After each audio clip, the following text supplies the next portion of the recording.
নমস্কার বন্ধুরা, কেমন আছো সবাই? তোমরা কে কোথা থেকে আমার এই ভিডিওটা দেখছো অবশ্যই কমেন্টে জানাতে ভুলো না। এই যে মিষ্টিটা আজকে আমি দেখাচ্ছি, এই মিষ্টিটা কে কি নামে চেনো অবশ্যই কমেন্টে আমাকে কিন্তু জানাতে ভুলো না। আর তোমাদের এই মিষ্টিটা কেমন লাগে তাও জানিও। এই মিষ্টিটা একটা জেলার, আমাদের পশ্চিমবঙ্গের একটা জেলার ভীষণ প্রসিদ্ধ মিষ্টি। সেটা হচ্ছে মুর্শিদাবাদ। মুর্শিদাবাদে আমার বড় পিসি আর মেজো পিসি দুজনাকার বাড়ি। দুই পিসির বাড়ি। তো আমার বড় পিসি যখন আমাদের বাড়িতে আসতো তখন এই মিষ্টিটা সবার জন্য নিয়ে আসতো। আর আমাদের যেহেতু অনেক বড় ফ্যামিলি, প্রায় তখন আমাদের বাড়িতে ২৯ জন মেম্বার ছিল। তাই আমার বড় পিসি সবার জন্য একটা করে মিষ্টি নিয়ে আসতো।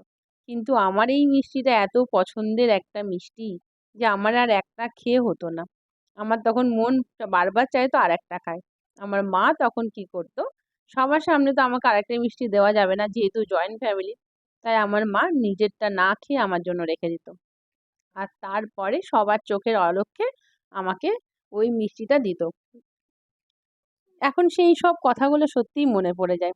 যদিও আমার বড় পিসি, মেজো পিসি, ছোট পিসি কোনো পিসিই নেই। সবাই মারা গেছেন। কিন্তু এই আজকে মুর্শিদাবাদ গিয়ে আমার এই পিসিটার কথা মনে পড়ে গেল। তার সাথে বড় পিসির কথাও মনে পড়ে গেল। যাই হোক, আজকে আমি কাজের সূত্রে গেছিলাম মুর্শিদাবাদ। আর মুর্শিদাবাদে এই মিষ্টিটা ভীষণ প্রসিদ্ধ একটা মিষ্টি। নাম হচ্ছে পোস্ত মিষ্টি। এই মিষ্টিটার নাম কি আদৌ পোস্ত মিষ্টি?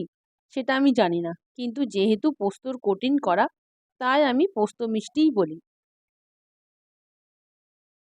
যারা মুর্শিদাবাদ থেকে আমার এই ভিডিওটা দেখবে তারা কিন্তু অবশ্যই জানাতে ভুলো না এই মিষ্টিটার অ্যাকচুয়াল নাম কি। এই মিষ্টিটার নাম কি আদৌ পোস্ত মিষ্টি না অন্য কিছু নাম আছে আমি সেটা জানি না। কমেন্টে কিন্তু অবশ্যই জানিও। যাই হোক, আমি যখন ছোট ছিলাম আমি তখন বড় পিসিকে বলতাম, জানো বড় পিসি, আমি যখন চাকরি করব তখন আমি দোকানের সমস্ত পোস্ত মিষ্টি কিনে নিয়ে চলে আসব। সত্যি ছোটবেলাকার চিন্তা ভাবনাগুলো কত অন্যরকম থাকে, তাই না? আর এই মিষ্টিটা আমার খুবই পছন্দের একটা মিষ্টি। তাই মনে হতো যত পারবো তত খাবো। কিন্তু এখন আর সেটা সম্ভব না। আর বেশি খেতেও ইচ্ছা করে না। যাই হোক, বেশি খাবো না করে প্যাকেট খুলেই দুটো মিষ্টি মুখে চালান করে দিয়েছিলাম। মিষ্টিটা আমাদের এখানকার অনেকটা ক্ষীরকদমের মতো দেখতে। ভেতরে একটা দানাদার দেওয়া, এই দেখো একটা লাল রঙের দানাদার টাইপের মিষ্টি দেওয়া। তার উপরে ক্ষীরের কোটিং করা, তার উপরে পোস্তগুলোকে ভেজে দেওয়া আছে। তাই এটার নাম পোস্ত মিষ্টি। খেতে অসম্ভব সুন্দর। মানে আমার তো ভালো লাগে। কে কে আমার মতো এই পোস্ত মিষ্টি খেতে ভালোবাসো অবশ্যই কিন্তু জানিও। চলো, দেখা হচ্ছে পরের ভিডিওতে।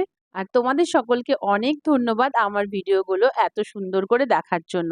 আর যারা কমেন্টস করো তাদেরকেও অনেক ধন্যবাদ।